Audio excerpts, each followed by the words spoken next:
दोस्तों, अमेरिका और ईरान की एक बार फिर जंग होने वाली है और इस बार पहले से कहीं ज़्यादा खतरनाक जंग आपको देखने को मिल सकती है, क्योंकि इस बार अमेरिका ने ईरान के खिलाफ में अपने परमाणु सबमरीन को भी तैनात कर दिया है और कई सारे परमाणु एयरक्राफ्ट को भी तैनात किया है। द जेरूसलम की हालिया रिपोर्ट के मुताबिक डोनाल्ड ट्रंप दोबारा से जंग शुरू करने वाला है।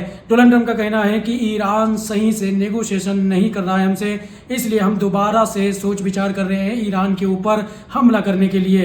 यानी एक और बड़ी फिर से जंग देखने को मिल सकती है।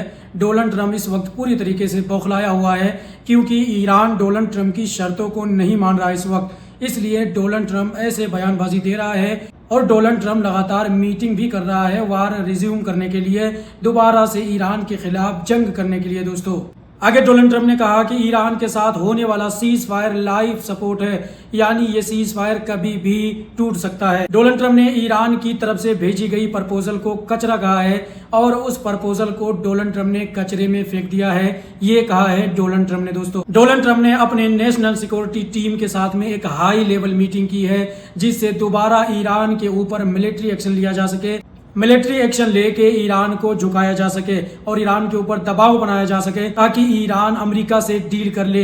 ये योजना बनाया जा रहा है अमेरिका की तरफ से ईरान के खिलाफ में। इस हाई लेवल मीटिंग में अमेरिकी वाइस प्रेसिडेंट भी शामिल हैं और secretary of state Marco Rubio भी इस मीटिंग में शामिल हैं, और इसी के साथ साथ अमेरिकी डिफेंस मिनिस्टर पेट हेगेस्ट भी इस मीटिंग में शामिल हैं।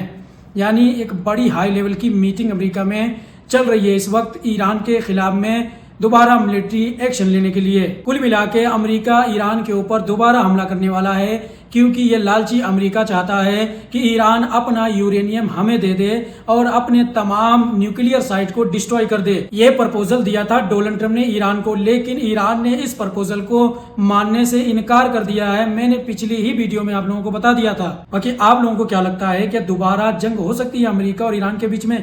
कमेंट में जरूर बताइएगा। दोस्तों, वही एक बड़ा खुलासा हुआ है यूएई के किरदार पे। दोस्तों, ईरान के एसिड पे हालिया हमलों के पीछे यूएई का हाथ था। यूएई ने खुफिया तरीके से ईरान के लवान आइलैंड के ऊपर हमला किया था, जो वहां पे बने ऑयल रिफाइनरी है। दोस्तों, वहां पे यूएई ने खुफिया तरीके से हमला किया था। यानी यूएई अब खुल के ईरान के खिलाफ हो गया है। जो अप्रैल के महीने में हालिया हमले हुए थे उसमें भी यूएई शामिल था, लेकिन अभी तक इस बात का खुलासा नहीं हुआ था। दोस्तों, ऐसे कई बड़े हमले ईरान के ऊपर यूएई ने किया था, लेकिन अभी तक कोई खुलासा नहीं हो पाया था।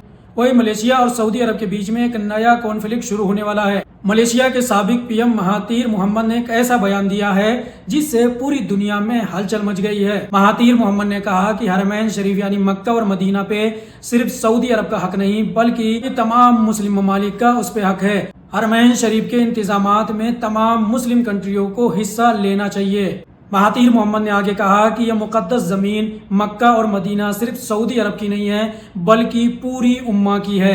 पूरी उम्मत मुस्लिमा का उस पे हक है। सऊदी अरब के बॉर्डर के अंदर होने का मतलब ये नहीं कि सिर्फ सऊदी अरब वहाँ पे हुकूमत करेगा, सऊदी अरब मक्का और मदीना पे अपना हुक्म चलाएगा। ये बयान ऐसे वक्त में आया है जब सऊदी अरब हज और उम्रा को लेके इंतजामात को और बेहतर बनाने के मंसूबे पे काम कर रहा है। आप लोगों को क्या लगता है कि महातीर मोहम्मद का ये जो मुतालबा है क्या जायज़ है, या सिर्फ सऊदी अरब ही इस मुकद्दस जमीन का बेहतरीन मुहाफिज है?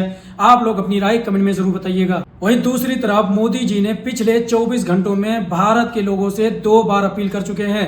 मोदी जी ने भारतीय लोगों से, भारत की जनता से कहा है कि आप लोग तेल कम खाएं, तेल कम यूज करें और जो गैस है उसको भी कम यूज करें, और गोल्ड खरीदने से भी मोदी जी ने मना किया है जनता को। लेकिन वहीं पे मोदी जी फाइटर जेट उड़ाते हुए नजर आ रहे हैं। आपको यकीन नहीं होगा, मैं वीडियो स्क्रीन पे लगा दिया हूँ, आप देख सकते हैं कि मोदी जी फाइटर जेट का मजा ले रहे हैं। क्या इस फाइटर जेट के अंदर तेल यूज नहीं हो रहा है? इस फाइटर जेट के अंदर मोदी जी का जो साइंस है वो नाली से तेल निकाल के इस फाइटर जेट को उड़ाया जा रहा है। मोदी जी ने ये बात कही थी ना कि नाली से गैस बनाया जा सकता है, तो क्या वही चीज इस फाइटर जेट के अंदर भर के मोदी जी उड़वा रहे हैं? मतलब एक तरफ मोदी जी बोल रहे हैं जनता से कि आप लोग तेल और गैस और सोना ना खरीदें, वही दूसरी तरफ मोदी जी फाइटर जेट के मजे ले रहे हैं। यही नहीं दोस्तों, बल्कि भारतीय जनता पार्टी के जो नेता हैं वो भी अय्याशियां कर रहे हैं, वो भी इस अपील का पालन नहीं कर रहे हैं जो मोदी जी ने खुद अपनी जनता से पिछले 24 घंटों में 2 बार कर चुके हैं। ये वीडियो देखिए, जहां पे आपको एक बड़ा काफिला नजर आएगा, जहां पे ढेर सारी गाड़ियां नजर आएंगी। ये किसी दूसरी पार्टी का काफिला नहीं है, बल्कि खुद भाजपा के नेताओं का काफिला है। क्या सिर्फ जनता ही योगदान देगी भारत के लिए? क्या इन नेताओं का फर्ज नहीं है कि जो मोदी जी ने अपील किया है उस पर अमल करें? बड़ा सवाल है कि सिर्फ जनता ही क्यों भारत के लिए योगदान दे। सबसे पहले उस व्यक्ति को योगदान देना चाहिए, उस अपील पे अमल करना चाहिए जिसने उस अपील को जनता से किया है। यहाँ तो हमारे मोदी जी ही अपने अपील को मान नहीं रहे हैं, तो फिर जनता क्या खाक मानेगी? मोदी जी फाइटर जेट के मजे ले रहे हैं और जनता से योगदान की बात कर रहे हैं। यही नहीं, जब भी हमारे देश के अंदर कोई मुसीबत आती है, कोई संकट आने वाला होता है, तो हमारे मोदी जी विदेश के दौरे पे निकल जाते हैं। आप हैरान मत होइए, मोदी जी विदेश के दौरे पे निकल चुके हैं। और आप टाइमिंग देखिए कि मोदी जी ने किस टाइमिंग पे भारत की जनता से अपील की है।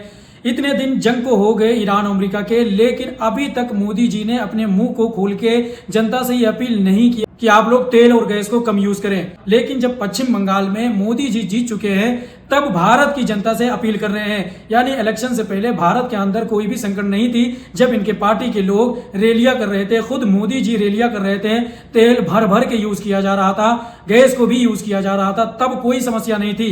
अब जैसे ही पश्चिम बंगाल का इलेक्शन खत्म हो गया है, मोदी जी जीत चुके हैं, तो अब भारत के अंदर समस्याएं बढ़ गई हैं मोदी जी के मुताबिक। जब अमेरिका और ईरान के बीच में युद्ध चल रही थी, तो पूरी दुनिया अपने देश के अंदर तेल की समस्याओं से निपटने के लिए योजनाएं बना रही थी। लेकिन हमारे भारत के पीएम सिर्फ रैलियां कर रहे थे वोट हासिल करने के लिए। मोदी जी ने जो अपील की है वो सही है, लेकिन मोदी जी ने फिर से लेट कर दिया है। मोदी जी ने फिर से लेट में भारत की जनता से अपील की है। मोदी जी को तभी अपील करनी चाहिए थी जब पूरी दुनिया तेल की समस्याओं से निपटने के लिए योजनाएं बना रही थी। लेकिन नहीं, मोदी जी का तो इलेक्शन के लिए रैलियां करनी थी ना, तो मोदी जी के पास टाइम ही नहीं था जनता से अपील करने के लिए। अब मोदी जी ने अपील किया है जनता से कि आप लोग योगदान दें। लेकिन क्या सिर्फ जनता का ही योगदान देना जरूरी है?